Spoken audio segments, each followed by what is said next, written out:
역사를 잊은 민족에게 미래는 없다. 대한민국의 현재를 살아가는 우리는 어느 정도 수준의 역사의식을 가지고 있을까요? 한민족과 증산도. 오늘은 이 책을 주제로 도담을 나누어 볼 텐데요. 과거와 현재와 미래 역사 속에서 증산도는 어떤 역할을 해왔는지, 앞으로 어떤 역할을 해 나갈지 함께 살펴보도록 하겠습니다. 함께 자리해 주신 마산도장의 윤영희 수호사님, 네, 반갑습니다. 반갑습니다. 청주의암도장 한민석 포정님, 반갑습니다. 네, 저는 강화도장의 임희양 포정입니다. 수호사님, 네. 요즘 역사 홍보 활동으로 많이 바쁘시는 걸로 알고 있는데요. 주로 어떻게 활동하고 계신가요? 네, 매년 수능이 끝난 11월 달부터 고3, 중3들을 대상으로 이렇게 뜻이 있는 분들과 함께 역사 특강을 들어가고 있는데요. 들어갈 때마다 느낀 점은 우리 청소년들이 의외로 역사에 관심이 많은 학생들이 많다. 그런 걸 느끼지만 또 반대급부적으로 역사를 단순히 시대적으로 그 사건 중심으로 외우는 암기 과목으로 인식을 해서 이렇게 많이 부담을 갖는 학생들도 있었습니다. 그렇지만 오늘 이 시간을 통해서 역사는 재밌는 것이다라고 알려줄 수가 있어서 참 뜻있고 감사할 따름입니다. 도장일로도 바쁘실 텐데요. 올바른 역사를 전하기 위해서 노력하시는 모습이 굉장히 대단하십니다. 임희양 포정님도 그 강화도에 도장을 개창했다고 들었는데요. 한민족의 성지인 이 강화도에 이 도장을 개창하신 거에 대해서 참 감축드립니다. 네, 감사해요. 한민족한테 남다른 의미를 가진 곳인데 전 아직 못 가봤거든요. 한번 꼭 가봐야겠네요. 강화도. 그런가요? 네. 대한민국 사람이라면 강화도는 한 번쯤 다 와봐야 된다고 생각을 해요. 그렇죠. 강화도 하면 마리산이고 마리산 하면 창산단 아닙니까? 마리산의 의미는요, 머리산의 고라고 해서 한반도의 머리가 되는 산이라는 뜻입니다. 지금도 강화도에서 사시는 어르신분들은 거의 마리산이라고 이렇게 많이 불러요. 근데 이제 우리나라에 불교가 유입되면서 불교를 빨리 정착시키기 위해서 불교식으로 부르게 된 이름이 바로 마니산이에요. 그래서 우리가 올바른 역사를 이렇게 통해서 호칭도 바르게 불러야 하는 것도 중요하죠. 그래서 마리산이라고 불러야 하는 게 정식 호칭입니다. 그 만이산 할 때 그 니자가 중니자죠. 그렇죠. 그러니까 그게 이제 불교식으로 들어오면서 일제 강점기가 이렇게 지나면서도 이렇게 그대로 이렇게 잔재가 남아 있는 하나의 그 문화적으로 돼버린 거죠. 근데 우리나라가 그 천재를 지냈던 대표적인 장소가 세 군데 정도가 있습니다. 대표적인 곳이 강화도의 만이산 참성단, 그다음에 태백산의 천왕단, 그리고 지리산 노고단. 그러니까 이곳은 이제 천재를 지냈다라고 하는데 그러면 누구에게 천재를 지냈느냐? 바로 우주의 절대자이신 하나님, 바로 이 상진님에게 제를 지는 곳이 바로 제천단인 곳이죠. 마리산 참성단은 많은 분들이 아시다시피 당군조선을 개국하신 당군왕건께서 천재를 올리기 위해 쌓은 제천단이죠. 예, 한민족의 어떤 역사의 성지라고도 할 수 있는 곳인데요. 한민석 포정님은 현재 의사로 이렇게 재직하고 계시잖아요. 도장에서 봉사하시는 일이 힘들지 않으신가요? 힘들지 않다고 하면 거짓말이죠. 그러나 이 연표문의 그 태공과 협일의 정신을 행동지침 삼아서 나아가고 있습니다. 빠듯한 시간을 잘 선용하는 방법은 이제 선택과 집중이었던 것 같고요. 네. 그 도장에 뜨는 동지들끼리 합쳐서 이렇게 협일로 나아가서 우리가 즐겁게 이렇게 일을 이루어 나가고 있습니다. 네, 그러면 오늘부터 한민족과 증산도 이 책의 내용을 함께 살펴볼 텐데요. 두 분은 이 책을 읽고 무엇을 느끼셨는지, 또 우리가 이 책을 왜 읽어야 되는지, 이 내용이 또 무엇인지, 두 분은 어떤 관점에서 이 책을 이렇게 읽으셨는지 참 궁금합니다. 이게 심호흡하고 읽기 시작해서 한숨이 나오는 책인데요. 우리 역사가 이렇게 짓밟혔냐, 네. 이 지경인 줄 몰랐다라는 어떤 느낌이 처음으로 오고, 그렇다면 올바른 역사를 그럼 어떻게 알릴 수 있을까? 그것도 지난한 일이라는 생각. 그러나 읽어야 하고 읽혀야 한다는 생각이 들었습니다. 그래서 이 시뻘건 책에는 아주 뜨거운 불덩어리가 있는데요. 응원한 민족혼이랄까, 혼불이랄까. 그래서 꿀꺽 삼키면 뭔가 뜨거운 것이 이렇게 솟구쳐 올라옵니다. 그래서 제가 이제 이 책을 전한 아주 귀인 같은 지인한테 전했을 때 그분도 이 책을 다 읽고 나서 저한테 이런 얘기를 하더라고요. 처음에 읽을 때는 좀 막막했다. 근데 끝까지 다 읽고 나니까 뭔가 후련해지는 느낌이 있다. 그래서 진리의 어떤 상위 개념, 그 고급 개념들을 아주 일목요연하게 압축적으로 잘 정리된 느낌을 받았다고 하더라고요. 그래서 이 책은 볼매입니다. 또 무슨 볼매라고요? 볼매요? 볼수록 매력적이라고 하는 어떤 뭐 세대를 구분하는 언어들을 좀 말씀해 네, 주신 것 같은데요. 그렇군요. 저도 이렇게 증산도를 소개하고 홍보하는 책자들은 이제 빨간색, 파란색, 노란색 책들이 있습니다. 네. 근데 저도 이 오늘 알아보려고 하는 이 불덩어리와 같은 이 빨간 책. 근데 이 책을 제대로만 읽게 된다라고 하면 진정한 대한인으로 다시 거듭 태어날 수 있지 않나 하는 생각을 해보게 됩니다. 네, 그렇다면 왜 굳이 책 이름을 한민족과 증산도라고 했을까요? 또 한민족과 증산도는 어떤 연관이 있는 건가요? 그래서 이 한민족과 증산도의 관계, 한마디로 얘기하면 아이디와 패스워드 같은 관계예요. 우리가 어떤 사이트에 들어갈 때 종종 복잡하게 되는 상황이 있죠. 아이디가 떠오르지 않을 때. 그러니까 아이디가 떠오르지 않은 것도 문제인데 이어서 또 이제 아이디까지는 떠오르는데 패스워드가 이제 떠오르지 않을 때 정작 중요한 사이트에 들어가지 못하잖아요. 근데 우리나라라고 하는 것이 8.15로 아이디는 되찾아 쓰나 근데 패스워드를 모르는 상태입니다. 지금 대한민국 국민들은. 근데 이 한민족에게 증산도가 있기 때문에 그 우리 민족의 그 무궁무진한 컨텐츠로 들어갈 수 있는 패스워드가 증산도이기 때문에 굳이 이름을 한민족과 증산도라고 붙였던 거죠. 우리 민족이라고 하는 것은 인류 시원문화, 한민족이라고 하는 것이 전 인류의 원형문화의 그 본적지인데 그거를 정작 한국인들이 모르고 있잖아요. 그거에 대한 노른자 이야기가 들어 있습니다. 그래서 이 책의 그 저자이신 종조사님께서 이제 서문에서 7페이지를 보시면 이런 이야기를 합니다. 한민족의 그 잃어버린 역사를 이제 이 책을 통해서 밝히시는 건데 8,200만 한민족이 모두 참된 대한 사람으로 거듭나 지구촌 전 인류가 한 가족으로 살아가는 희망의 새 시대를 여는 자랑스러운 역사의 주인공이 되기를 소망합니다. 이렇게 매듭을 지으시면서 산문을 끝내시는데 애국가 가사 그대로 그 우리 민족은 대한 사람 대안으로 길이 보존한다 이런 얘기가 있지 않습니까? 그렇게 보존해주는 책입니다. 이 책을 잘 읽으면 아 우리가 주인공이었구나 이런 걸 깨닫게 돼요. 그래서 이 책은 결국 주인공의 대본 같은 겁니다. 네, 한민족과 증산도의 관계를 아이디와 패스워드로 이렇게 비유를 들어주셨는데요. 참 재밌네요. 네, 그럼 차근차근 이 책의 내용을 살펴보면서 의문을 풀어가고 진실은 밝혀내는 그런 시간이 마련될 것으로 기대됩니다. 우리가 우리 스스로의 역사를 잃어버렸기 때문에 우리 사회가 이렇게 혼란스러운 것이 아닌가 하는 생각을 하게 되는데요. 우리 역사의 진실을 찾는 것이 이렇게도 중요하구나 하는 것을 새삼 느끼게 됩니다. 문제는 근데 모두가 이것을 다 공감하지 않는다는 거죠. 그러니까 이제 역사 홍보를 한다거나 이럴 때 보면 나가보면 많은 분들이 이런 얘기를 또 해요. 역사가 무슨 밥을 먹여주느냐. 이렇게 살기 어려운 지금 시대에 역사가 뭐가 이렇게 중요하냐 이런 말씀을 하신 분들이 종종 있습니다. 네, 그러나 우리가 왜 올바른 역사를 알아야 하는지 그 이유가 어디 있는지 좀 한 말씀 부탁드려 볼까요? 네, 좋은 질문인데요. 역사를 잃어버리면 과거를 알 수가 없습니다. 그렇죠. 그리고 과거를 모르면 현재의 사물을 보는 눈이 뒤틀려서 이렇게 제대로 미래를 알 수가 없기 때문인 것이죠. 그래서 역사를 꼭 알아야 되는 것이죠. 예를 들면 그러니까 노를 저어서 앞으로 나가려고 할 때는 항상 뒤를 보고 노를 저어야 배가 앞으로 나가는 것처럼 그 현재와 과거의 그 어떤 역사를 알지 못하면 미래 문제를 전혀 풀어낼 수가 없는 것이죠. 방향타가 틀려져 버리는 거거든요. 예, 또 우리가 이제 자식을 낳으면 자식들에게 이름을 지어주고 또 커가면서 그다음 본관이 어딘지 또 성씨에 대한 어떤 예화 같은 것들을 들려주지 않습니까? 예, 그런 것들을 알려줘야 그 자식이 그 가족으로서의 구성원으로서의 정체성을 찾는 것처럼 이 민족, 이 영토를 살고 있는 우리 국민들에게 올바른 과거의 역사를 알려줘야지 자신의 어떤 민족의 정체성을 되찾게 되는 것이죠.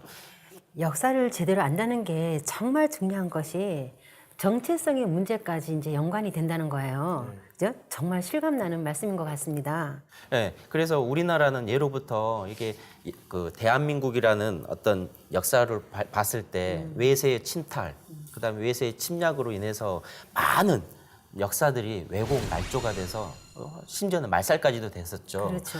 예, 그러다 보니까 이 나라 떠나서 자기 가정에서조차도 정체성을 잃어버리게 된 것입니다. 제가 이렇게 밖에 나가서 이렇게 사람들을 만나보면서 이야기를 할 때 대한민국, 우리나라 국호가 대한민국이죠. 그러면 대한민국의 뜻을 혹시 아세요? 라고 물어보면 말씀하시는 분들이 없어요. 예, 예. 이렇게 역사를 안다라고 이렇게 좀 자부하시는 분들도 막상 대한민국의 국호에 대해서 뜻을 물어보면은 참 잘 모르시는 그런 분들을 많이 이렇게 만나봤었습니다. 그래서 우리가 이 대한민국의 국호조차도 모르시는 분들에게 이 올바른 역사를 이렇게 심어줘야지만 그 나라의 어떤 정체성을 바로 찾아갈 수 있는 것이죠. 그래서 올바른 역사를 이렇게 알려주지 않으면 모든 것을 잃게 되는 거거든요. 그래서 역사를 잃고서 영토를 보존하고 지킨 민족은 지금까지 없었습니다. 그래서 올바른 역사관을 확립함으로써 민족의 정체성을 찾아주고 올바른 미래의 어떤 그 세계관, 지혜를 갖게 해주는 거죠. 뭐 예를 들어서 선진국 같은 경우도 그 가장 중요하게 생각하는 게 언어와 역사관이거든요. 그 선진국에서는 꼭 언어와 역사를 지킴으로써 나라를 지켜왔었던 것입니다. 네. 역사를 왜 꼭 알아야 하는지 이렇게 역사에 대해서 질문하시는 분들에 대해서 수 선생님의 말씀을 참 전해드리면 공감을 많이 하실 것 같아요. 예, 역사를 바로 아는 것이 정말 소중하구나 하는 것을 이렇게 가슴에 와닿게 이렇게 말씀을 해주셨습니다.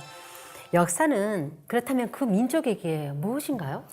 역사는 민족 정신이죠. 그래서 이 역사는 민족의 자취와 정신이기 때문에 분리될 수가 없는 것입니다. 그래서 역사와 민족 정신은 결코 분리가 될 수도 없을 뿐더러 이게 분신체와 같은 존재거든요. 그래서 역사를 올바른 시각에서 적극적인 자세로 이렇게 파악하지 못한다면 반드시 역사적 그 잘못된 역사관 논리를 가진 사람들에게 부안해동을 당하게 되는 것입니다. 그래서 이 민족적 자존에 또 손상을 입게 되고요. 그러면서 이렇게 민족 역사와 문화에 대한 자부심과 같은 권위가 없으면 외부 침략에게도 쉽게 당할 수가 있게 되는 것이죠. 그래서 이는 이제 나라를 역사를 제대로 모른다는 것은 나라를 팔아먹은 매국의 어떤 행위하고도 같다고 이렇게 볼 수도 네, 있어요. 충분히 공감이 되는 말씀 같아요. 극단적으로 말씀드리면은요. 네네. 그래서 이 역사, 우리나라의 역사, 이 대한민국의 역사가 어떤 나라인지를 제대로 아는 것이 이만큼 중요한 것이죠. 그래서 백범 김구 선생님은 이런 말씀을 하셨거든요. 민족 정신이 있어야 민족 정기를 발동할 수 있다. 그렇지 않으면 한 무더기에 살코기에 지나지 않는다. 죽은 시체다. 이게 뭐 살코기와 시체로까지도 비유를 하셨는데 예를 들면 그 이스라엘을 예를 들 수가 있는데요. 2000년 동안 영토가 없이 떠돌이 생활을 했거든요. 근데 그들의 역사서이자 철학서인 탈무드를 어렸을 때부터 끊임없이 교육을 했었습니다. 지금의 결과는 미국의 어떤 상류층을 이루는 강력한 민족이 될 수가 있었던 것이죠. 그 바탕이 바로 역사 교육이었던 것입니다. 참 듣고 보니 정말 실감이 나는 말씀인데요. 사람도 정신이 잘못된 사람이 있는 것처럼 민족도 그 민족의 정신인 역사를 잃어버리면 정말 혼 빠진 민족이 아닌가 하는 우리가 그런 말을 가끔씩 쓸 때가 있잖아요. 정말 그 역사의 중요성을 실감나게 이렇게 설명을 해 주셨습니다. 이 책의 서론에 있는 내용을 소개해 드리면요. 모든 생명은 뿌리 기운으로 태어나 매 순간 뿌리 기운으로 살고 열매를 맺습니다. 따라서 뿌리를 부정하는 것은 생명의 근원을 거부하고 잘라내는 일입니다. 그것은 결국 소멸이 있을 뿐입니다. 라고 이렇게 뿌리의 소중함을 일깨워주는 말씀인데요. 국가와 민족의 뿌리는 결국 역사이기 때문에 역사를 잃어버린다는 것은 민족의 폐망과 직결되는 문제라고 생각을 합니다. 이 책의 서두에 보면 동북아는 지금 역사 전쟁 중이라고 되어 있는데요. 구체적인 어떤 말씀이신가요? 지금 이제 동북아시아가 뜨거운 감자죠. 굉장히 많은 위험 요소들을 안고 있고 동북아에는 한국을 중심으로 중국과 일본이 이렇게 자리 잡고 있는데 예전부터 아주 역사의 뿌리 시간 때부터 이 셋은 치열한 각축을 벌였습니다. 그 챔피언 벨트는 우리 한민족이 천자국으로 갖고 있었는데 중국하고 일본이 그걸 뺏어오려고 갖은 애를 썼던 거죠. 근데 한 번도 제대로 가져온 적은 없어요, 실제로. 그런데 후에 이제 역사를 조작하는 과정에서 그걸 다시 가져오기도 하고 유물도 조작하고 그래서 우리가 그 천자국의 그 타이틀 매치를 계속 해오는 과정에서 이제 근대로 넘어오는 이제 상황이 됐는데 근대의 시작 또한 서양에서 말하듯이 서양에서 시작된 게 아니라 알고 보면 동양의 그 동학에서 얘기하는 다시개벽을 선포하는 시간 때부터 이제 근대가 본격화되기 시작하는데 그것마저도 지금 왜곡되고 지금 우리가 고대뿐만이 아니라 근대 사건이 다 지금 어그러져 있습니다. 그러다 보니까 지금 여러 가지 문제가 얽혀서 복잡한데 지금 이 책의 저자이신 우리 종도사님께서는 이 역사 전쟁이라는 걸 선포하시면서 그 어떻게 실마리를 풀어나가야 되느냐를 가지고 이제 이 책을 끌어나가시는 것 같습니다. 그 동북아의 세 나라 한중일 삼국이 그 고대로부터 천자국을 자칭해 왔다. 그런 과정에서 우리나라 역사가 왜곡되기 시작했다. 이제 이 말씀이잖아요. 심지어는 왜곡된 고대사로 인해서 근대사까지 왜곡됐다는 그런 말씀인데요. 그런데 위에서 말한 천자국이라는 뜻은 무엇인가요? 말 그대로 보자면 천자국이라는 것은 하늘의 나라 그리고 천자의 나라라는 뜻인 거죠. 그러면 천자는 뭐냐? 그 하늘의 아들이라는 뜻이고요. 그래서 천자국의 그 통치자를 호칭할 때는 황제라고 하고 그 밑에 있는 제후국들을 왕이라고 합니다. 우리 민족은 그 백의 민족이다라는 그런 말도 자주 하잖아요. 그렇죠. 흰 옷을 입는 게 정말 우리 민족의 특성으로 볼 수 있나요? 그렇죠. 그래서 그 빛의 삼원색이 합치면 흰색이 되잖아요. 그래서 우리는 다음에 좀 이따 말씀드리겠지만 국호가 전부 다 광명을 상징하고요. 우리들은 모르지만 그 우리 몸속에는 그 백이민족으로서의 그 광명, 그 흰색을 체질적으로 좋아하는 것 같습니다. 예전에도 보면은요, 우리가 이렇게 뭐 어떤 상당하는 상려 나가는 문화 보면 다 흰색을 입었던 것 같은 기억이 지금 새삼 말씀하시니까 나네요. 그러니까 우리나라의 이 국호는 이렇게 황국, 배달, 조선, 그다음에 부여, 고구려, 대진, 고려 이렇게 조선, 대한민국으로 이렇게 이어져 내려오는데요. 이 국호만을 보더라도 아까 이렇게 저희가 설명을 드렸듯이 광명을 상징하거든요. 국호를 보면 황국 하면은 환이라고 해서 환하다. 아침에 해가 떠오를 때 환한 나라. 그다음 배달이라는 것은 밝은 땅. 이렇게 밝은 빛이 가장 먼저 비치는 땅이라는 의미가 되고요. 조선이라는 말은 조일 선명. 아침에 해가 뜰 때 가장 이렇게 밝고 선명하게 비치는 땅 또는 이제 조광 선수지 아침 해가 비치는 그 땅이다 고을이다라는 의미로 이제 써서 이제 조선이 된 것이죠. 또 부여라는 것은 아침 새벽녘에 그 해가 떠오를 때 뿌옇게 올라온다라고 하는 또 광명을 뜻을 하고요. 대진국이라고 하는 것은 그 큰 대자에 동방진자 그러니까 가장 뭐 그 동방의 해가 가장 먼저 뜨는 나라. 그리고 이제 고려라는 말은 이제 그 앞에 이제 대진국 앞에 고구려가 있었죠. 고구려는 이 고대 광야라고 해서 높고 아름답고 맑게 빛나는 땅이다. 그리고 이제 고구려를 계승한 이제 대진국 다음에 고려. 이 고려는 이 고구려를 이어받았다라고 해서 고려인 거죠. 그다음에 조선은 또 아까 이야기했던 당군 조선을 계승한 이어받은 나라 이름을 그대로 써서 조선이라고 이렇게 하는 것입니다. 대한민국은 뜻은 이제 더 깊은 뜻이 있지만 단어적인 뜻으로만 보면 이 황국과 그러니까 하늘 광명, 땅 광명을 환단이라고 하는데 그 꿈을 이루는 인간 광명, 인광명을 한이라고 합니다. 그래서 그 하늘과 땅의 그 광명을 실천하는 또 그런 삶을 사는 민족이 사는 나라. 그게 바로 대한민국인 것이죠. 아, 그렇군요. 우리나라 국호에도 이렇게 광명이라는 것도 이렇게 많이 다 의미가 들어있는 것 같습니다. 그 광명이라는 그 시발처가 하늘에서 오는 거니까 천선 민족의 이념이 국호에 담겨 있구나 하는 것을 생각해 볼 수 있는데요. 이런 국호에 담긴 의미를 학교에서도 가르쳐 주지는 않잖아요. 그렇죠. 예. 조선이 뭐 조광 선수지지다 뜻을 알고 보니 조선이라는 국호가 상당히 신선한 충격으로 이렇게 다가옵니다. 그렇다면 천자국이었던 나라는 고대 한국이었는데 어느 순간부터 이 천자국의 지위를 중국과 일본이 주장하게 되는 거죠. 자, 결국 누가 문화의 종주국이냐 또 그런 싸움이 시작된 건데 이게 바로 역사 전쟁인가요? 그렇죠. 이제 한민족에게 그 천자국을 그 지위를 뺏으려는 그런 중국은 이제 한 4,700년 전부터 이렇게 진행이 됩니다. 그래서 그 중국 역사의 시조라고 할 수 있는 이제 헌원, 이제 스스로 이제 황제라고 이렇게 지칭을 했었는데 그 사람이 이제 동방 배달국 시대에 그 배달국 제후국으로 있었던 시대인데요. 그 좌우지천왕, 우리가 알고 있는 치우천왕의 제후국이었었던 거죠. 근데 천자국이 되고자 천자를 쟁취를 하고자 10년 동안 73번을 이렇게 치우천왕에게 이제 전쟁을 하게 됩니다. 근데 73번을 해서 73번을 다 지죠. 네. 뭐 어떻게 보면 이순신 장군의 23전 23승보다 더 기록적인 그렇겠네요. 그런 전쟁이었을 수 네네. 있었는데 그 동방 문화의 주인 천자 자리를 놓고 끊임없이 이렇게 전쟁을 통해서 했고 또 치우천왕이 제후국이었는데 천자를 차지하게 한 어떤 모반의 역사로 출발을 했다라는 것을 알 수가 있거든요. 그러니까 진화는 중국의 진나라에서 비롯된 이름으로 이렇게 알고 있는데요.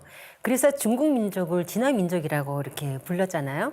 예, 한나라 유방이 한나라를 세운 후에 한족이라고 이렇게 부른 걸로 알고 있습니다. 그렇다면 그 두 이름의 차이는 무엇인가요? 춘추 전국 시대 그 혼란한 그 시대를 처음 통일하신 분이 이제 진시황이라고 다들 아실 겁니다. 이제 그때부터를 이렇게 어떤 역사로 중국의 역사로 인정을 해왔었거든요.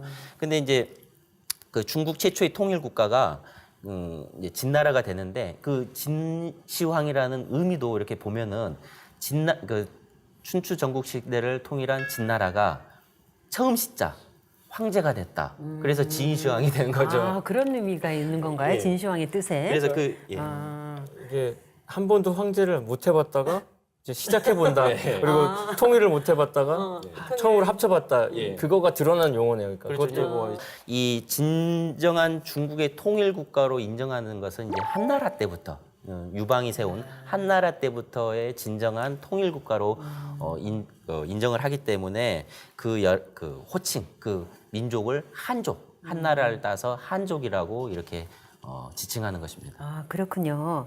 그 중국의 첫 번째 통일 국가는 진나라이고 이 진에서 진화가 나온 거군요. 네, 그래서 첫 황제, 시황제라고 이렇게 했지만 엄밀하게 중국인의 그 혈통까지 따지면 한나라 유방부터이기 때문에 한나라 한자를 써서 한족이라고 이렇게 하는군요.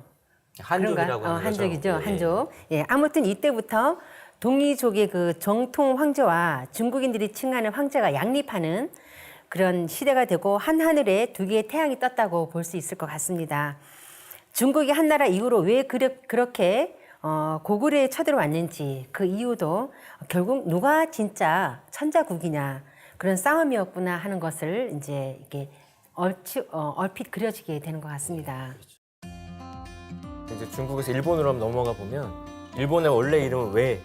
외인데 그들이 일본이라고 이름을 칭하게 됩니다. 일본의 뜻은 일출지본, 해가 떠오르는 근본이라고 아주 어마어마한 이름을 쓴 건데 그렇죠. 하상주 단대공정이라는 말을 쉽게 이야기하면 이 하나라, 상나라, 주나라가 과거에는 역사적, 신화적인 어떤 나라였는데 이제 그게 실제 존재했던 역사다. 그걸 이제 뒷받침하는 기존의 기존 것보다 한 3배 이상 이렇게 만리장성이 쭉 늘어나게 됩니다. 저희가 뭐냐? 이렇게 만리장성을 누리는 저희가 뭐냐라고 하는 것을 어떤 세계 최강의 어떤 최강자로 되고자 하는 속셈이 거기에 있다라는 것을 이제 밝혀냈거든요. 이제 한번 이제 중국에서 일본으로 한번 넘어가 보면 일본의 원래 이름은 네. 외인데 그들이 일본이라고 이름을 칭하게 됩니다. 일본의 뜻은 일출지본, 해가 떠오르는 근본이라고 아주 어마어마한 이름을 쓴 건데 그렇죠. 중국이 진화, 가지에서 그 중국이라고 중심자리로 차지한 것처럼 용어를 그렇게 좀 차용한 거죠. 근데 그들의 저희가 뭐냐면 동방 광병문화의 주인이 되고 싶다. 우리나라 고려라는 뜻이 고구려에서 봤으니까 우리나라는 이제 영어에서도 코리아가 고려에서 온 것처럼 광명의 뜻이 녹아든 이제 명칭인데 그걸 뺏어오겠다는 어떤 저희가 있는 건데 언제부터 그렇게 됐냐면 670년 부터 이제 일본이라는 말을 저희가 쓰게 된 일본이 660년에 이제 나당 연합군에 의해서 백제가 멸망하죠. 친정집이 멸망하고 나니까 일본이 이제 선긋기를 이제 시작하게 됩니다. 그래서 일본의 작업은 역사를 조작하는 것부터 시작이 되는데 그 외왕이었던 존재가 천왕으로 바뀌죠. 그리고 자생 왕조사로 만들기 위해서 백제와의 그 연을 끊기 위해서 그러니까 712년에 고사기를 써요. 그 다음에 720년에 일본 서기를 쓰기 시작하는데 그로부터 이제 만세 일개. 일본의 왕가가 만세 동안 한 계통으로 내려왔다라는 그 사상을 확정짓게 되죠. 그래서 한민족을 제치고 이제 세계 문화의 근원으로 자기들이 나서기 위한 전략을 짜게 됩니다. 그게 어찌 보면 동북아 역사 전쟁의 시작점이 될 수 있게 됐죠. 그래서 제가 휴가로 이제 미야자키를 갔어요. 그 미야자키에 가서 호텔에 이렇게 투숙을 해가지고 그 침대 옆에 테이블 있지 않습니까? 전등 올려놓은. 근데 서랍을 딱 열었더니 보통 다른 호텔에 가면 성경, 불경 이렇게 있습니다.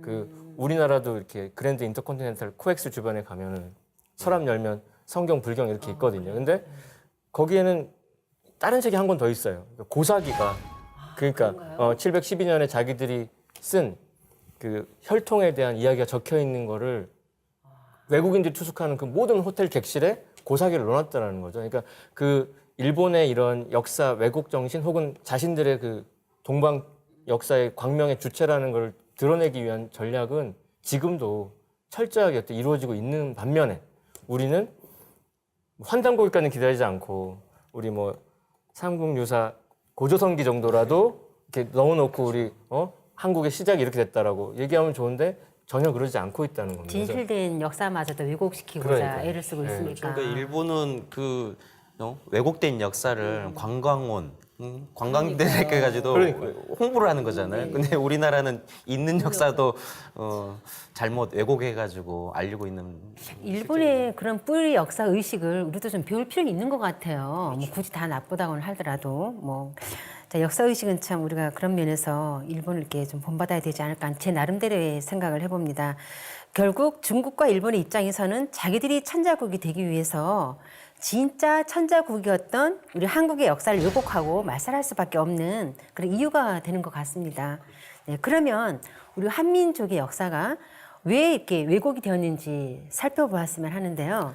이게 이제 우리가 목적지로 가기 전에 이제 출발지를 정하지 않습니까? 카고 택시 네네. 같은 거 부를 때. 그래서 우리가 진실된 역사라고 하는 도착점을 가기 전에 그럼 우리 역사 현주소, 우린 지금 어디에 서 있는지를 먼저 따져봐야 되는데 그것을 상징적으로 보여주는 예가 하나 있습니다. 우리 문화와 역사에 대한 의식 수준을 말씀하신 건가요? 바로 그럼 무엇인지 한번 말씀해 주시겠어요? 국보 1호 문제인데요. 그럼 국보 1호? 그럼 국보 1호면 남대문 아닌가요? 그렇죠. 우리가 국보 1호가 남대문인 건 다 아는 상식인데 네네. 남대문의 본래 이름은 우리 숭례문이고 네네. 그마저도 이제 2008년에 어이없이 타버려가지고 없는데 이제 한 200억을 들여서 3년간 복원을 하긴 했지만 네네. 근데 숭례문이 어떻게 남대문으로 바뀌었는지 어떤 맥락에서 국보 1호가 됐는지에 대한 그 내막을 아는 사람은 거의 없습니다. 참 숭례문이 국보 1호로 뭐 부적합하다라는 것은 이제 저도 들었습니다. 자세히 좀 소개를 해주시겠어요? 그 임진왜란으로 거슬러 가면 그 네. 육전과 해전의 승승장구한 외장 가토 기요마사가 한양에 쳐들어왔을 때 네. 그 숭례문을 통해서 입성을 합니다. 네. 그 도성을 파괴하고 수많은 백성들을 살상하고 그로부터 300년이 지나서 19세기에 접어들어가지고 일본이 또다시 한국을 유린하기 시작하는데 1910년에 이제 국권을 이제 완전히 뺏은 다음에 도성에 있는 사대문을 다 파괴할 계획을 세워요. 뭐 용산에 40~50만 되는 신도시를 구축한다는 명목하에 문들을 다 도로를 뚫어야 되니까 부셔버리자라는 의견들이 분분했는데 그때 그 일본 거류민 단장이었던 나카이 기타로가 만류하면서 건의하는 게 뭐냐면 임진왜란 때 외장이 이렇게 개선했던 문이다. 남대문은 역사적인 의미가 있다 우리한테는. 그래서 남겨진 문이에요. 남대문이 방위로는 남쪽 문이지만 내막을 들여보면 남겨진 문이라는 거죠. 그래서 치욕의 그렇죠. 진짜. 그래서 이름을 이제 숭례문이라고 하는 어떤 심오한 뜻은 배제하고 방위뜻만 남겨놓고 그래서 그 34년 1934년 조선 고적 1호로 이제 지정을 하게 되죠. 그 1927년도에 일제가 이제 조선 관광 안내서에 이렇게 써놨어요. 남대문과 동대문은 개선문처럼 기술을 해놨어요. 근데 돈이문이라고 알고 있는 서대문은 지금 없습니다. 그거는 자신들의 그 개선문하고는 관련이 없으니까 가차없이 1915년에 그냥 철거해 버립니다. 그리고 광복을 했고 대한민국은 1962년도에 문화재 보호법을 이렇게 시행하면서 일제가 지정한 걸 그대로 답습하게 되는데 침략자의 입성을 기념한 남대문은 그냥 고스란히 국보 1호로 갖다 놓죠. 국보 지정 관련된 거를 따져보면 아직도 우리의 정신은 일제의 정신적 노예다라고 말할 수 있겠습니다. 대한민국 국보 1호에 이 같은 그런 치욕의 역사가 숨겨져 있다는 것은 정말 안타깝고 부끄럽다는 생각이 듭니다. 그런데 2005년도에는 남대문이 국보 1호로서 부적합하다고 감사원에서 발표하기도 했잖아요. 예, 결과적으로 이게 변경이 되지는 않았는데 변경되지 않은 이유가 그 당시 문화재위원회에서는 국보의 번호제는 그 서열순이 아니라 그 행정 편의를 위해서 제정한 것에 불과하기 때문에 현행대로 유지하겠다라고 하면서 부결되었다고 하더라고요. 뭐 이제 명목 공무원들의 얘기는 가치평가 아니고 행정 편의라고 하지만 그건 국민의 대부분의 정서관이 맞지 않죠. 그렇죠. 네. 실질적으로 국민들이 생각할 때는 그 남대문 숭례문을 상징적으로 생각하니까요. 2008년도에 남대문이 붙었을 때도 아까 말씀하신 것처럼 전 국민이 더 가슴이 아팠던 이유가 사실은 그 국보 1호라는 상징성 때문이 아닌가요? 그렇죠. 우리가 이제 외국인들이 한국에 온다고 생각해도 이렇게 국보 1호라 그러면 다들 거기다 인증샷 쏘고 이렇게 그렇죠. 하죠. 그러니까 예. 아무래도 행정 편의와는 다른 굉장한 상징성이 있는데 사실 국보의 번호 매기는 시스템 자체가 일제의 잔재입니다. 아, 이게 그렇군요. 본래 사실 국보라는 나라의 보물이라는 개념의 지정물은 국내에는 없었어요. 그 일제 강점기에는 일본에 있는 게 국보고 우리는 그 밑에 있는 그냥 보물만 갖고 있다는 개념. 거기에서부터 이미 식민지 백성들을 이제 천대하는 게 들어가 있는 건데 내선 일체로 일본 국보가 조선 국보라는 궤변인데 지금 또 우리가 하나 더 살펴볼 게 사적 1호로 알고 있는 건 경주 포석정이거든요. 네네. 가보셨나요? 예. 네. 그 수학여행 때 항상 그러니까. 가고 내가 그 유명하잖아요. 또 우리가 술 또 먹는 그 자리. 포석정 하면 연관되는 이야기가 스토리텔링이 927년에 경혜왕이 견훤이 쳐들어오는지도 모르고 네. 이렇게 술 마시다가 죽임당했다라는 그 삼국사의 기록을 또 이야기를 하게 되는데 일제는 포석정 하면 이제 신라 만국의 상징인데요. 결국 한민족은 망할 수밖에 없는 민족이라는 거죠. 그러니까 무의식에 그런 걸 새기는 아주 나쁜 술책이죠. 어찌 보면. 또 이제 하나 더 들어보면 애들하고 이제 딸하고도 이제 묵집바 이거 하는데요. 네. 원래 이 묵집바도 일제의 잔재예요. 원래 용어는 굿집바입니다. 구라고 쓰면 안 되겠군요. 구라고 하는 건 구남, 네. 그다음에 찌라고 하는 건 침몰, 그다음에 빠는 파열이라는 뜻이니까 구남에 의한 침몰과 파열이라는 뜻이에요. 그러니까 이게 뭔가 어떤 이벤트에서 나온 놀이인데 러일 전쟁을 이제 기억하실 겁니다. 그때 일본을 승리로 이끈 해전을 기념하는 놀이거든요. 그 러일 전쟁의 승리함과 동시에 을사보호작이 되고 우리나라가 국권 외교권 박탈하고 우리나라는 급전직하로 이제 일제의 손아귀에 넘어가게 되는 그 놀이를 우리가 하고 있는 겁니다. 지금도 아무 개념 없이 21세기에도 그냥 놀이 신나는 그래서 놀이로 그냥. 우리는 무의식 중에 그렇게 일본의 군국주의를 찬양하고 있다라고 볼 수 있습니다. 저도 뭐 한 가지 예를 들면 네. 뭐 인천의 미래라고 해가지고 개발된 국제도시가 있지 않습니까? 송도 신도시요? 네, 그렇죠. 네. 근데 그 송도의 그 도자가 섬도자거든요. 네네. 근데 이게 송도는 섬이 아니죠. 그렇죠. 섬 아니죠. 네. 근데 모든 사람들은 그쪽에 살지 않는 사람들은 뭐 섬을 매립했나? 아니면 뭐 그렇게 착각할 정도로 되어 있는데 이것도 하나의 일제의 어떤 잔재라고 할 수가 있는데요. 그렇군요. 송도는 이른바 일본의 그 3대 절경인 하나로 일컫는 센다이, 그다음 마쓰시마에서 비롯된 지명입니다. 그래가지고 일본 해군은 이 마쓰시마를 기념하기 위해서 자신들이 보유한 군함에 그러니까 송도함이라고 이렇게 이름을 지었거든요. 근데 그 송도함이 청일 전쟁과 러일 전쟁에 이렇게 지대한 그 인천 앞바다에서 이렇게 해전에 참전을 했었어요. 아, 네. 그러다 보니까 이 일제는 1936년에 인천의 구역을 이제 확장하는 이 가운데 이제 군국주의의 어떤 상징이었던 이 송도함을 이렇게 미화시키기 위해서 그리고 이제 인천에 편입되어 있던 부천군 문학면 옥령리에 이 좀 그 송도정이라는 이름을 붙이게 됩니다. 네, 그래서 이제 해방이 되자마자 일본식의 이름은 이제 없애자, 네. 지우자라고 해가지고 이 송도정을 다시 옥련동 본래 이름으로 이제 옥련동으로 이렇게 바꿨는데 2005년도 이제 60년이 지나가지고 2005년도에 신도시로 이제 개발을 하면서 이제 새로운 지역 이름을 새로운 지역으로 이제 선정이 됐으니까 이름을 새로 짓자라고 해가지고 이게 나온 이름이 바로 송도입니다. 아이고. 그러면서 이 송도를 국제도시로 이제 개발하게 됐는데 섬도 없는 곳에 이 송도라고 해가지고 섬도자를 넣어가지고 송도라고 해가지고 이게 뭐 국제화를 운운하고 있는데 사실 참 어떤 역사를 제대로 모르기 때문에 일제 강점기의 어떤 그런 잔재들이 그런 이야기들이 남아 있고 좀 다를 바가 없는 거죠. 인천에 좀 꽤 오래 살았다고 생각했던 저가 이런 어떤 지명의 진실을 알고 나니까 한편으로는 부끄럽기도 하고요. 한편으로는 참 답답하기도 하고 그런 생각이 듭니다. 일제 우리 민족말살 정책은 정말 치밀하게 전개되었던 것 같습니다. 그 잔재가 굉장히 넓고 또 깊게 우리 사회 속에 뿌리 박혀 있다는 것을 소호사님 말씀을 통해서 실감이 나는데요. 그러면 우리 정부는 우리 역사를 바로잡기 위한 노력을 나름대로 하고 있지 않습니까? 그 올바른 역사회를 도모한다는 명목하에 세운 단체가 동북아 역사재단이라고 있어요. 동북아 역사재단은 어떤 단체이며 우리 역사를 어떻게 알리고 있는 단체인가요? 그러니까 동북아의 올바른 역사 이해를 도모하고 동북아의 평화와 번영을 기반을 마련하겠다는 명목하에 정부가 설립한 기관입니다. 이게.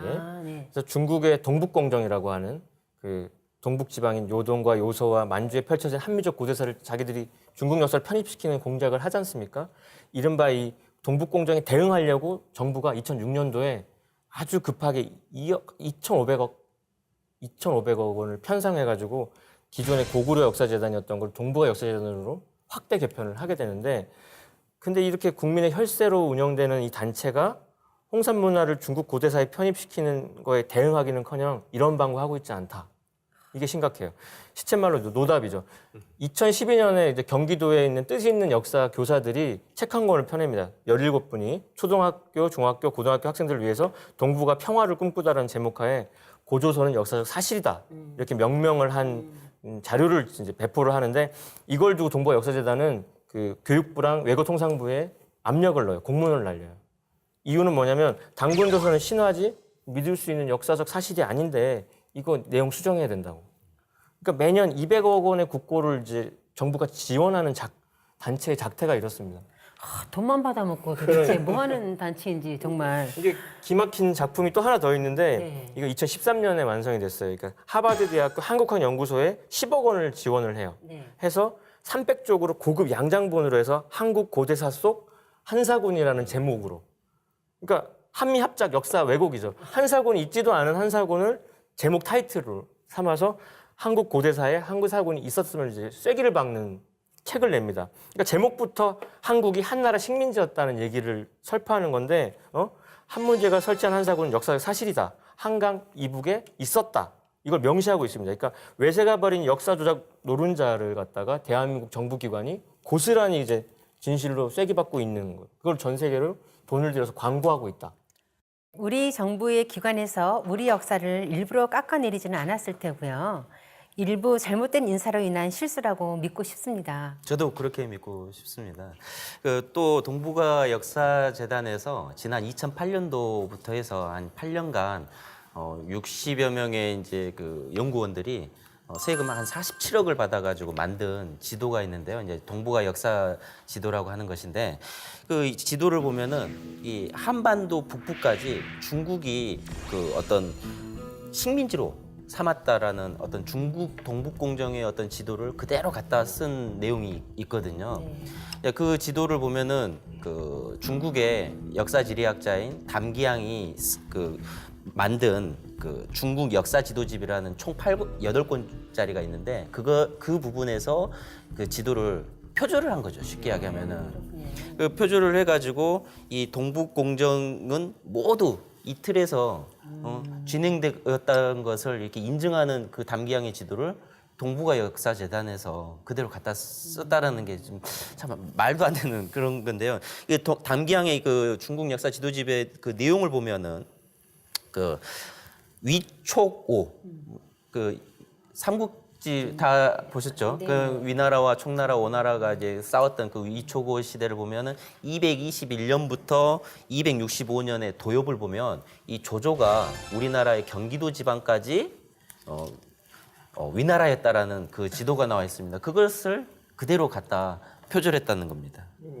삼국지를 다시 삼국지를 다시 써야 되나 봐요? 그러면? 아니, 이 조조가 제가 이렇게 살아오면서 조조가 경기도 지역까지 어떤 왔다는 뭐 지배를 떠나서 왔다는 이야기도 들어본 적이 없는데 위나라가 이 경기도 북부까지 됐다는 것은 말도 안 되는 내용이죠.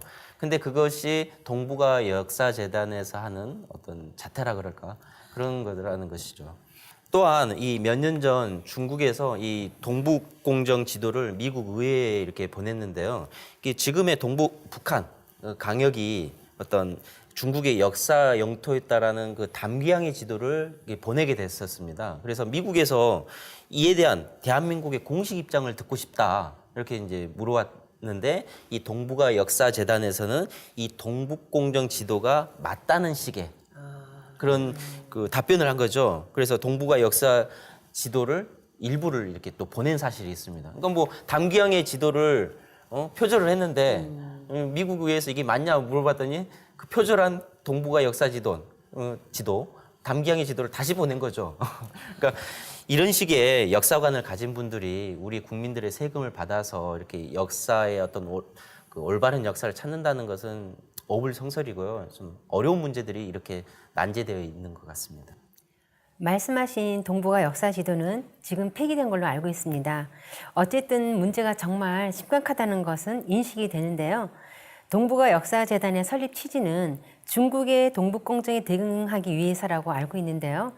지금까지의 잘못된 과정이 있었지만 앞으로는 정말 설립 취지에 맞는 역할을 할 수 있기를 기대해 봅니다. 그러면 중국은 동북공정이라는 역사 왜곡을 지금 하고 있지 않습니까? 어떻게 왜곡을 하였고 우리가 꼭 알아야 할 중대한 내용이 있다면 어떤 것이 있을까요? 1970년대 이후에 우리 한민족의 고대 영토였고 활동지였던 중국 만리장성 밖, 요령성 일대에 아주 놀라운 발굴이 있었어요.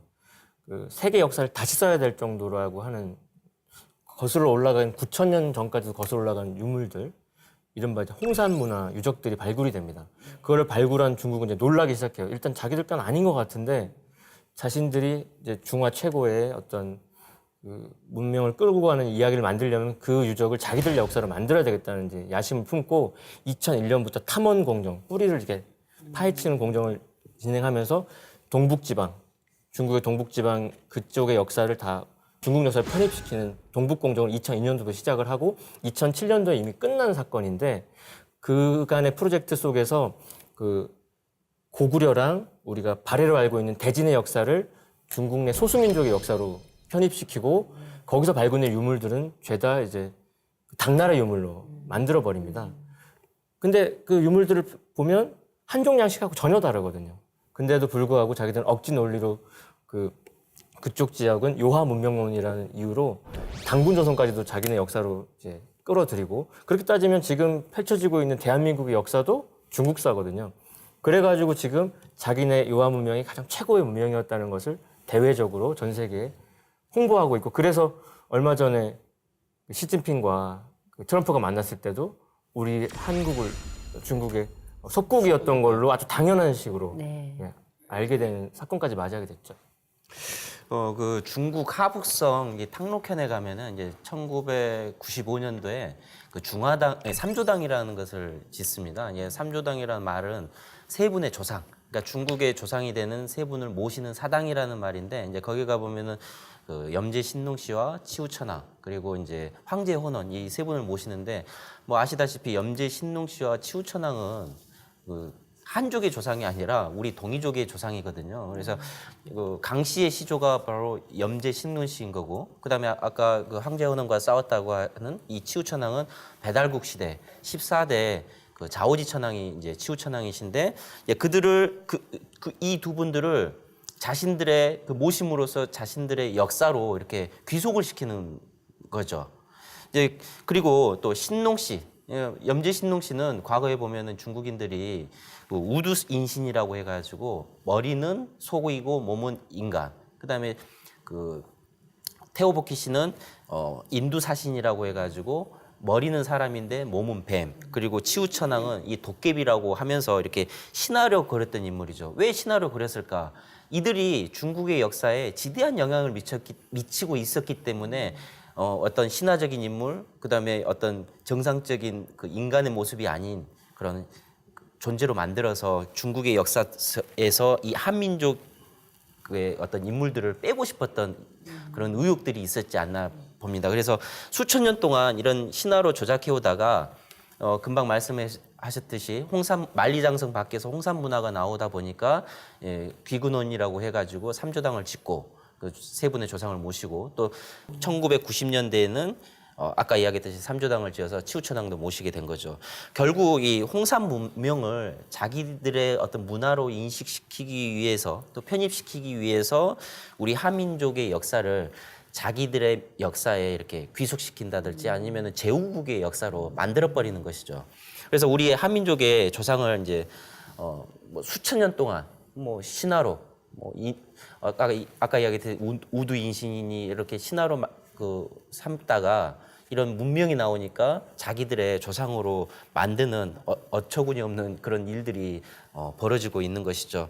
그래서 이런 일련의 과정들을 지켜보면 이 홍산 문명이 발견이 되고 이런 문명 속에서 그 9,000년까지 앞서간다라고 했기 때문에 이 홍산 문화를 자기들의 문화로 만들고자 하는 그런 야욕들, 그런 음모가 숨어져 있는 것입니다. 한 가지 더 말씀드리면 우리나라 사람들이 역사 의식이 부족하다 보니까 그 중국에 여행을 많이 갔다 오잖아요. 거기 가서 이런 역사들을 배우고 온다는 게 큰 문제인 거죠. 참 심각하군요. 하부장님, 홍산 문화를 구체적으로 좀 말씀해 주시겠어요? 현재 이제 중국은 중화 5천년이라는 단어로 자기들의 역사를 이제 알립니다. 기존 역사보다 1,000년에서 1,500년도를 상향 조정한 건데요. 사망오제라는 전설의 인물도 역사 속의 인물로 이제 다시 편입을 하고 그동안 4대 문명이라고 알려지는 것보다 더 오래돼 있는 그 요한 문명이 존재했다라고 이제 쐐기를 받고요. 근데 가장 빠른 문명을 읽었던 요한 문명이라고 하는 거는 고조선의 영향이었다고 아까 말씀드렸지 않습니까? 근데 놀라운 건 단군조선보다 한 3,000년, 3,500년 더 위에 고대 국가가 있었다는 게 그 유적들이 말하는 바거든요. 그래서 중국에서는 그들을 신비의 왕국이다 이렇게 얘기하고 있는데 그 중국이 신비의 왕국이라 명명한 그 홍산 문명은 요한 일대에서 발달했기 때문에 요한 문명이라고 자기들이 명명을 하고 있는 건데 신석기랑 청동기를 병용합니다. 병용하면서 또 독특한 다른 문화가 나오는데 그게 신석기와 청동기를 연결한 옥기가 나와요. 또 되게 제천 문화와 관련되고 되게 아주 따로 연구해볼 게 많은 문화인데 이러다 보니까 중국은 이제 만리장성 바깥은 남만, 북쪽, 동이 서융해가지고 다 오랑캐거든요. 자기들 뭐 달에서 만리장성 보인다고 거짓말할 정도로 근데 그 만리장성 바깥쪽에 그런 비파형 동검 뭐 그다음에 돌무덤 나오고 빗살무늬 톡이 나오니까 이거를 가만둘 수가 없는 거죠. 그래서 대대적으로 이제 발굴을 해요. 21세기 대중화주의를 건설하겠다는 명목하에 그게 이름하여 하상대 단대공정입니다. 그래서 그 연구를 하면서 자기들 문화로 다 편입하는 어떤 소설을 쓰게 되고 그리고 만리장성도 원래는 동쪽 끝은 갈석산 산해관이고 서쪽은 자위관이었던 거를 이제 고무줄처럼 늘여서 어마어마한 또 조작이 이루어지고 있는 실정이죠. 그리고 이제 그런 이 만리장성을 늘어나는 어떤 이제 배경이 되는 건데 그 중국은 이제 최근 동북공정을 통해서 이제 4년 동안 만리장성을 고무줄 늘리듯이 해서 말리니까 우리가 쓰는 거리로 환산해 보면 한 6,300km 정도 되거든요. 근데 4년 사이에 어떤 일이 일어나냐면 정확하게는 21,196km. 뭐 기존의 기존 것보다 한 3배 이상 이렇게 만리장성이 쭉 늘어나게 됩니다. 예. 그래서 그렇다면 이들의 저희가 뭐냐? 이렇게 만리장성을 늘리는 저희가 뭐냐라고 하는 것을 2012년에 미국 그 상원 의원 보고서에 이렇게 나온 내용들이 있습니다. 미국에서 이제 동북공정이 이렇게 일어나고 나 보니까 이제 구체적으로 이들의 저희를 이제 캐본 거죠. 그래서 그 작성된 보고서를 보면은 이 한반도에 어떤 정치적 변고가 생겼을 때, 그러니까 한반도의 정치적 변고라는 건 남북 문제이겠죠. 또 특히 북한 문제. 그 문제가 생겼을 때 중국이 북한을 점령하고 그 정치적인 입장을 바탕으로, 그러니까 예전에 우린 중국의 땅이었으니까 북한도 변고가 생길 때 우리 땅이다라고 하는 것을 주장하는 역사적인 바탕인 것이죠. 그리고 나서 어떤 세계 최강의 어떤 최강자로 되고자 하는 속셈이 거기에 있다라는 것을 이제 밝혀냈거든요. 그래서 이제 뭐 탐험공정이다, 동국공정이다, 어떤 단순한 역사 침탈의 어떤 공작이 아니라 영토 침탈의 어떤 공작이었다는 것이 이제 드러난 거죠. 그래서 이 홍산 문화를 이 중국 문화로 편입시키기 위해서 이제 다민족 역사관. 그러니까 중국은 한족과 한 55개 소수민족으로 구성된 민족이잖아요. 중국 자체가. 근데 다민족 역사관. 그러니까 우리는 원래 하나였다. 민족은 다르지만 하나였다라고 하는 것이 이제 다민족 역사관인데 그래서 그 역사의 시원을 더 오랜 역사로 이제 끌어올리기 위해서 이 하상주 단대공정을 시행하고 이제 중국 고대사 아까 이야기했듯이 사망오제나 요순 시대, 하상주 시대까지 어떤 실제 존재했던 역사로 이렇게 만들었던 거죠. 그러면서 이제 2003년부터는 어떤 신화 시대로 알려져 있던 그 사망오제도 이제 실제 역사로 존재하는 이제 중국 고대 문명 탐험공정이라고 이렇게 명명을 해서 중국의 역사가 실제로는 세계에서 가장 오래된 1만 년의 역사를 가지고 있는 민족이었다라고 하는 것이 이제 중국 고대 문명 탐험공정이라고 볼 수가 있습니다. 그래서 중국의 역사가 시발점을 이제 1만 년으로 이제 잡게 되는 것이죠. 그래서 이 우리 동북의 동방 문명의 주인공인 이 한민족이 이제 중국사에 편입이 되어서 이제 어떻게 보면은 우리의 어떤 실체를 잃어버리게 된 거죠. 왜냐하면은 그 지금의 어떤 그 요하 문명 그 일대가 전부 다 우리 한민족의 그 영토였는데 중국이 역사적으로 이렇게 다 유물들을 채취해가지고 자기들의 문명을 만들어 버리다 보니까 우리는 그 어떤 뿌리를 찾을 수 없는 그런 실태가 된 것 같습니다. 그래서 이런 동북공정을 통해서 우리 역사가 어떤 중국과 일본에 의해서 그 2000년 동안 왜곡된 역사의 완결판이라고 할 수 있는 것이 중국의 동북공정인 거죠. 그래서 참 심오한 생각이 이렇게 들 수밖에 없는 겁니다. 참 거대한 음모가 이렇게 도사리고 있군요. 그렇죠. 네, 지금까지 한국사의 현주소를 살펴보았는데요. 우리의 역사의식이 어느 정도인지 정말 심각하다는 것을 국보위로인 남대문을 통해서 알 수 있었습니다. 동북아 역사재단의 문제도 그 심각성을 우리가 알 수 있었는데요.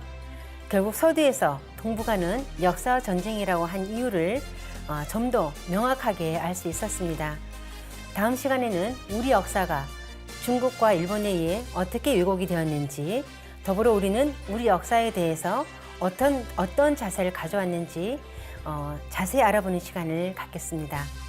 지금까지 한민족의 역사와 문화를 바로 세우는 증산도, 한민족과 증산도였습니다. 함께 해주신 윤영희 수호사님, 하민석 부장님, 감사합니다. 지금까지 시청해주신 시청자 여러분, 감사합니다. 다음 시간에 다시 뵙겠습니다.